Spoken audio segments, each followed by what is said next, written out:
The right home is getting pretty tough here in Southern Nevada. A report just released last week says the median home price is now up big time from last year. And Abel Garcia shows you how the cost keeps going up and why it might not end anytime soon. It was very difficult and very stressful, and it took months.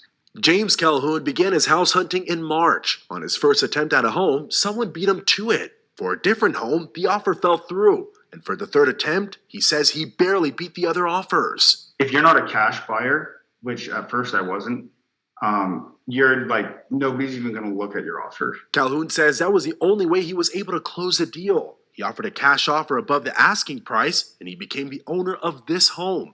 But this expensive and hot market is a headache he never wants to face again. The value of this home more than doubled since it was built 5 years ago. Wow. So the price that the original homeowner bought it at when it was built was like half, basically.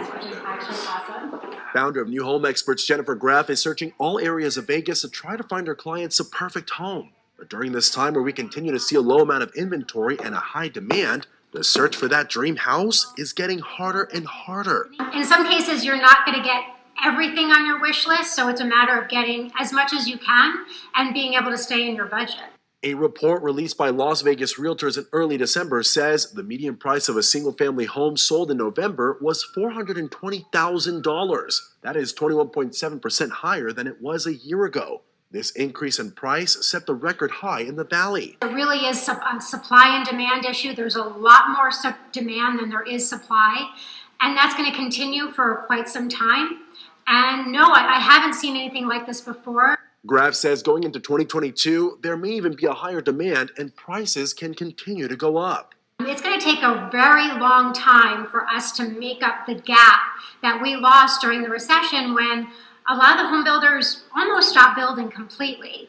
Graff says the cost of rent is also skyrocketing. With the amount you're paying in rent, she says it might be a good time to consider buying a home and pay a lower and consistent monthly mortgage towards something that is yours. Abel Garcia, 13 Action News. Now, Graff says around this time of year, as we get closer to the holidays, it may be easier to buy a home as the market tends to cool down a bit. She says if you're planning on buying, don't wait as interest rates are still at a historic low.